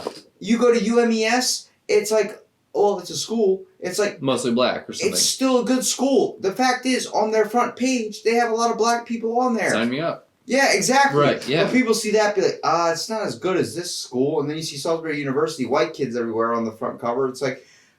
Why is that? Like, have you not ever been a minority anywhere in your life? Do you wonder what it means to be 50 white people in a room and totally be completely oblivious to the Mexican and how he's feeling? That's because white people don't know. We live in a country that is now slowly becoming a minority population. And Trump isn't helping. Trump is trying to keep that away from happening, but I think what he's doing is he's fueling more people to get over here now. Oh. Ooh, I like that. Like it backfires, you're saying? Well, like this wall's going up, and people, while it's building, let's get the fuck over there now. We can't Before the wall's there. We can't wait a month. We can't wait 2 months. No job. Grandma shit, let's go. That's the whole idea. Oh, I love that. I love that. And I think it's fueling that. And I think once that becomes a little bit more of a thing where we start realizing there is a thing known as white privilege, same thing that there is in Africa, a thing known as black privilege. We didn't have to walk through life. We didn't have to walk through life constantly in fear or constantly thinking somebody hates me or is ready to drop the N-word on us or is ready to or won't give us a job or whatever. Like, we are in such a different scenario, and white people, quote unquote, the white people, the group, the label, they just don't get it because they're in it, and they don't ever look outside of it. They don't ever think, like what you're saying, go to a different fucking school where you're the minority. I think that's one of the best things you could do for yourself, Robbie. It's expanding your knowledge on the world. It's opening your mind to saying, I'm realizing who I am, what I'm a part of. Like, the whole concept of the real reason why public schools are so beneficial is the idea of culture and being able to be exposed to different types of religions and things. I 100% agree. It's incredibly healthy to communicate. I think this podcast is incredibly you healthy. You need to be put in scenarios where you feel uncomfortable and realize, why is that uncomfortability a thing? What is that quote? Change happens when you're uncomfortable. It's something like along those lines. It's like, change doesn't happen when you're comfortable with changing. You mean uncomfortability promotes change? No, but it's close. It's essentially saying, if you're still comfortable, you're not making like the big change that you think you are. Change happens when you don't feel right about, not necessarily don't feel right, but you feel uncomfortable because you're scared of like jumping into the deep end. And I think that's what most ignorant, stupid, racists do. And I'm not even saying white people, because honestly, racism is worldwide. I don't care if you are white, black, Asian, blue, Arab, yellow, red, Chinese. It doesn't matter. Everyone is racist. And the only way we can dismantle that is by recognizing it. Like, the only way is by recognizing, saying, hey, white people, quote unquote, or hey, Arab people, quote unquote, or hey, Chinese people, quote unquote, whatever. Like, everyone has their own quirks. We understand there are stereotypes, and in general, you can follow those a little bit. But beyond that, it's racism. You can't be oblivious of things around you, because once you start becoming oblivious, it might be the way to true happiness, but once you're truly oblivious of others and anything like that, you're not paying attention to who you may be hurting in the long run. And who you really are. It seems like every conclusion to what true happiness means is the fact that there's always something out there that's going to be the best way, but then that best way still has a side effect to it.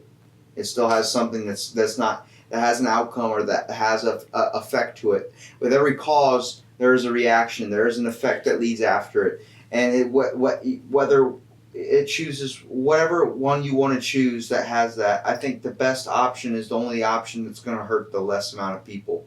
Are you still be able to get what you want across? I agree with that. Are you familiar with the Tao? Yeah. Okay. What do you know about the Tao? Wait, the Tao, like the thing that people pay for? Oh, no, not Dow and NASDAQ.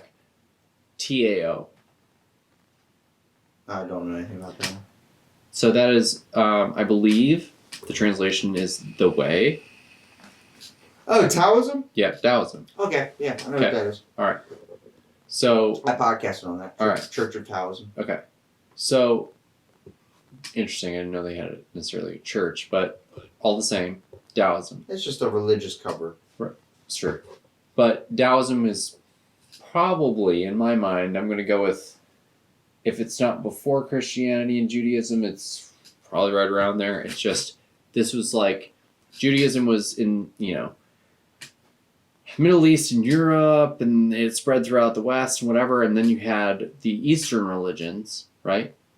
You had Taoism, you had Buddhism, whatever else. Shintoism. Okay. So Taoism. You have the Tao, and the Tao means the way. Show me the way. So, if you read the book, I want to say it's the Book of Tao. It is, I don't know, maybe 50 chapters or something of various insights of what the Tao even means. And it just means being, you're following me, right? Yeah, it just means being in the flow. Like, being completely in sync with where you've been placed, okay? And realizing your place and just being it. Just being it. Like, there's going to be issues no matter what part of life you're in, but if you are what you are, and if you know what you are, if you will truly be free. You'll be happy. So I bet that ant that is working its ass off its entire life, which I don't know what the lifespan of an ant is. I'm actually going to look that up. But like, let's say the ant lives a few weeks or a few months or whatever. I bet that ant is so in tune. Like, it's just satiated. Depends on the ant. Yes, but you hear what I'm saying? Like, do you hear what I'm saying? Yeah, well, I was saying I looked up lifespan. Depends on the ant. Okay, all right, gotcha. Well, now I'm curious. What are the lifespans? Just really quick. Well, the shortest one is 4 to 12 months. Okay. Wow. And the longest one is 15 years. Holy smokes.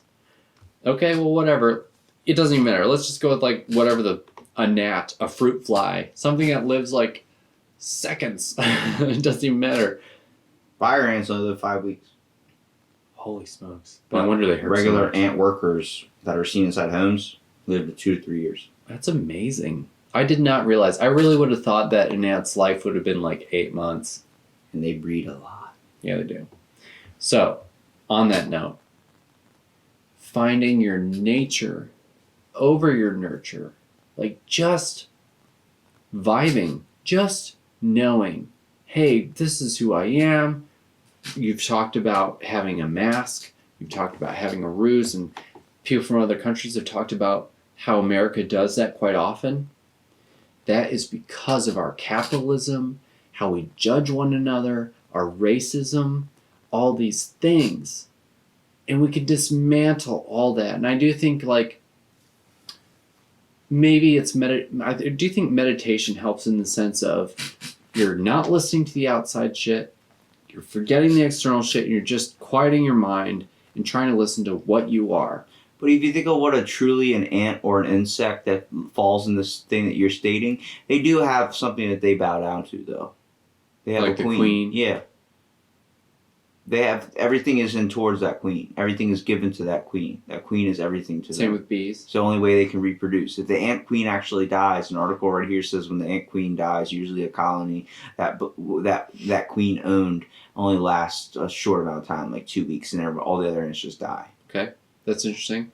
But all the same, what I'm saying is I'm sure there's some, like, worker ants. Okay, there's ants that probably tend to the queen, I'm sure. And then they all do everything towards the queen. Every single thing. It doesn't matter what ant does everything for its queen. Yes.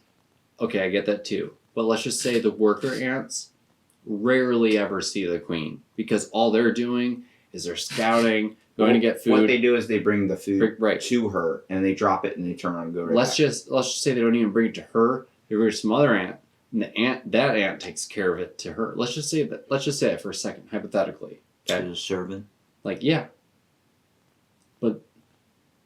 But finding what you were created as, just knowing this is my purpose, this is who I am. Have you ever been in, like, a relationship or something where you're like, this isn't who I am? Maybe you haven't, but the flashy lights and bells. Many people, not what I want. Many people get in a relationship, and at some point they're like, this isn't what I signed up for. I'm changing myself. This isn't my nature. And they become depressed and like just all sorts of messed up. And it's because they aren't following their nature. I think I've had this, we've talked about this before with Hinduism. There's a story about, like, the god of the demons or whatever. I can't remember the name. It's not Azura. I can't remember what it is. But there's the god of the demons, and that god deals with the struggle of, should I be killing all these people and, like, eating them and, well, like, torturing these people and blah, blah, blah. But relatively, that is their nature. It's not wrong. It's not wrong for a great white shark to be a great white shark. If a great white shark... Okay, here you go. You ready? Here we go. Perfect. If a great white shark was nurtured, quote unquote, by humans, right? Mm-hmm. And the humans were like, no, don't eat meat. Do you think that great white shark would be happy? That would never happen though, because No. Try not to go that far. Try not to go that far. Try to work with the I know, construct. but it's the same shit with free, like the. Otherwise, you're gonna be like my mom. You got to go with the construct of what I just said. If we nurtured something predatorial, okay? No, because in its nature, it has to. It has an instinct that it needs to.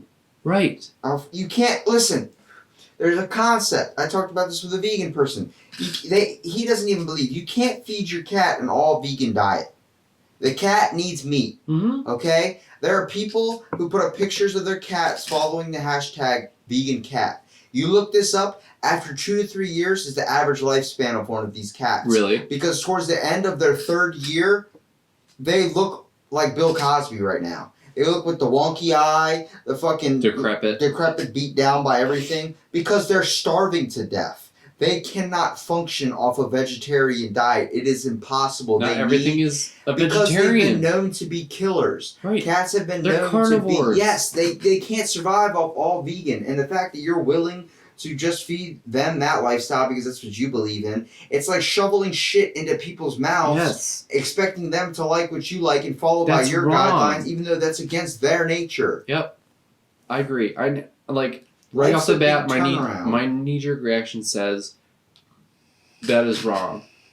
I do think maybe in the future we can genetically engineer things to say just be vegan, and I think that'll be great.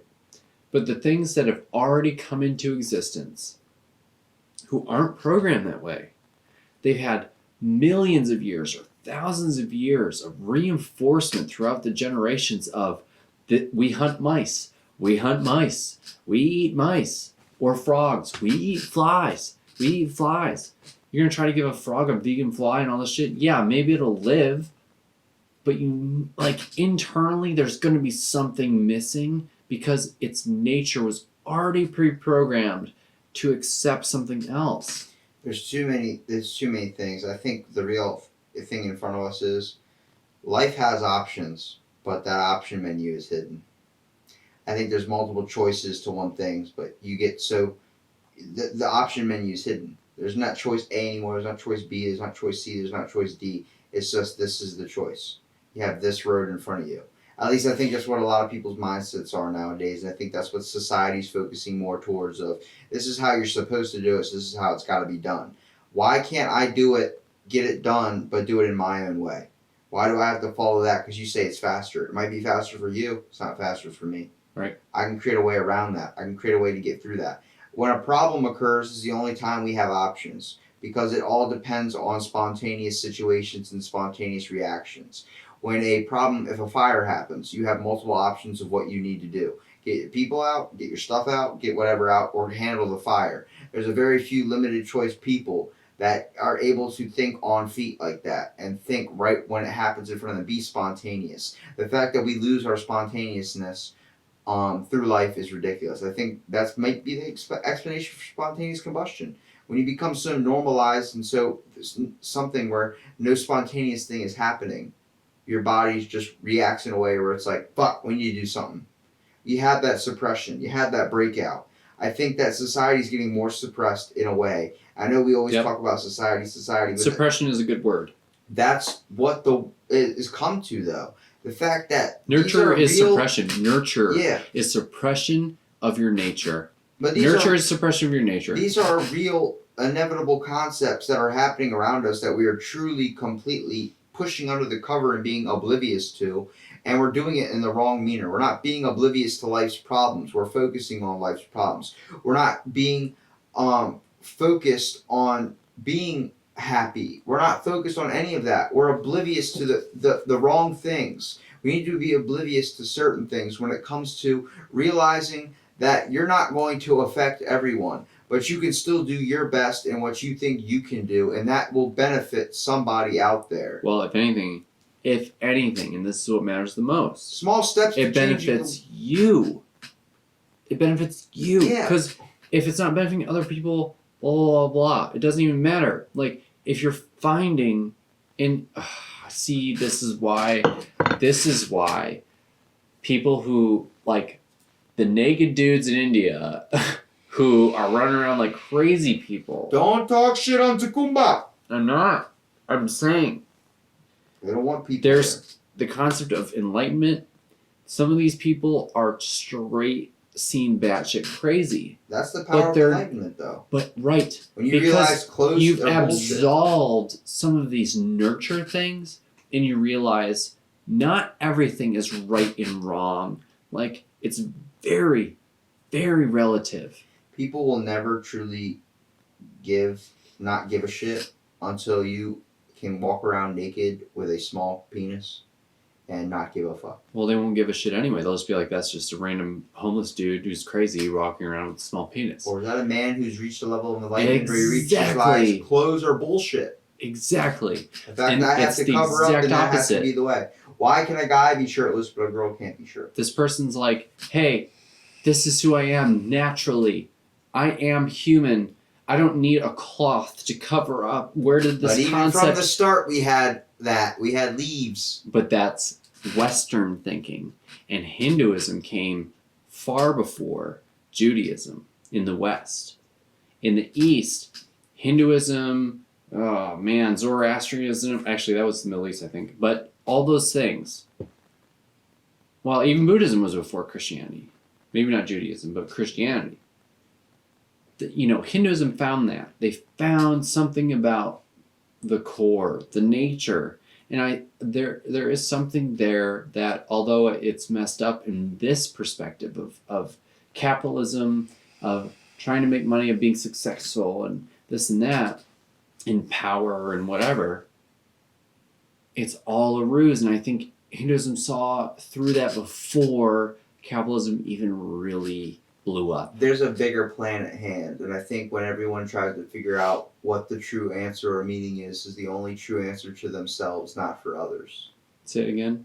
Said that there's a true plan at hand. There's a true construct of what works for each individual person. And the notion that one construct is going to work for everyone is ridiculous. It's to think that one pair of pants is going to fit on every single person. It's not going to happen. There's a reason why behind it. There's a list of reasons. So not getting down to the basis of it, but the conclusion is you can't focus all your time and efforts converting people into what you believe is right when nothing is truly correct. Yes, I agree. I 100% agree. I think that's the best thing to leave it at. Although we started this as what is like the actual meaning, not even meaning, like what is the definition of life? We didn't really reach that. We did come to a conclusion, though. We didn't. Well, no. The conclusion we're talking about we started out from a scientific standpoint, yeah, but ultimately scientific standpoint, and we standpoint. didn't specify what means life and what doesn't. But we definitely did come to the conclusion of the meaning of life. I think the meaning of life, in my opinion, is finding yourself and realizing that it ends. The meaning of life is that it ends. Life starts and then it ends. We aren't this immortal thing, and if we are, that's fine. But life itself, we're born and we die, and maybe we'll surpass that in the future, but it doesn't matter because finding your nature, finding your the core of what you personally, whether you're an anteater, a human, a cannibal, whatever it is. This is how you were programmed from the get-go, and this is what your nature is. I think finding your nature is being unsuppressed, is finding yourself, free. That lion... When you truly can become free. Yeah, that lion that killed another being, another antelope, is in its perfect self right then and there. That's where it comes to the concept of animals. They truly know what's up because they literally have no care for anything. No, they do though. You'll see the lion. I just watched this the other day. The lion that comes up to this really small baby antelope, right? And this baby antelope's freaking the fuck out, and this huge motherfucking lion just starts coming up and starts licking it because I think it still had like amniotic fluid on it, like it was that newborn. Have you seen? And this lion's like, yo, I could kill this, I could eat this, but this is a sweet little baby. I'm gonna take care of it. A lot of people don't even realize that lions don't just kill antelopes or kill whatever out of the love for killing. No, they do it to survive. Now, if there's actually the point. There's evidence in videos of a lion walking through a pack of gazelles or something, and none of the gazelles are moving. Like, oh shit, that's a fucking lion. None of them are moving because they realize he just ate 20 minutes ago. He's not hungry now. He has no need to kill another one. The whole idea of wanting more. That's the problem with people. We want more. We're never full. Right. Once we come to the conclusion that unsatiated, I don't need any more shit, you're done. Your life is good.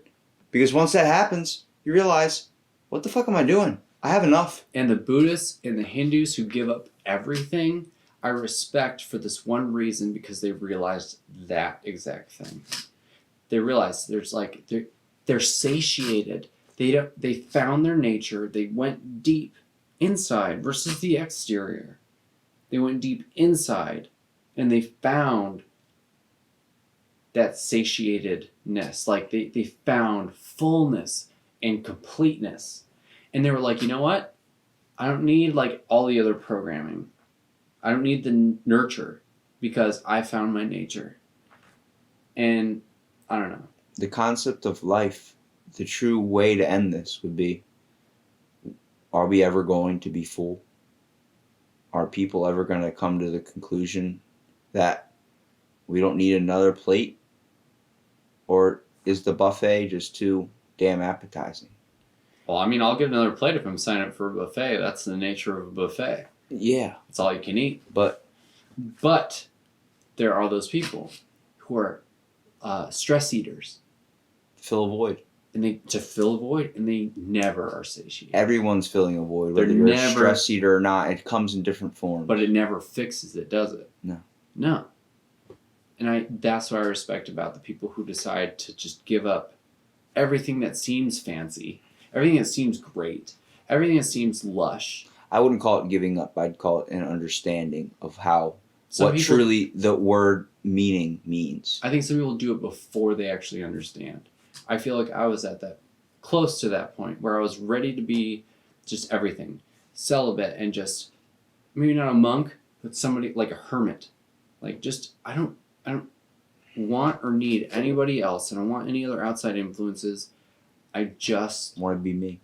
Want to realize, myself, of what I am. I want to find I feel like there's some sort of internal happiness deep down in there. In everyone, because of what prior Buddhists and Hindus have shown. The concept of life has many answers, but what's the true conclusion? I guess that we'll never know. Is it being full? Is it being able to be happy? At least on this one, I think we can at least say it differs. We can say nature over nurture. The power. Find yourself over what others tell you to be. I think that is what we should leave it on. Find yourself, because that's what's going to make you whole.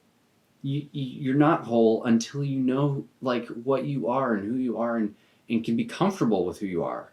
Until that, you're living for somebody else. You're living for work, for parents, for whatever. You got to find yourself. Free falling.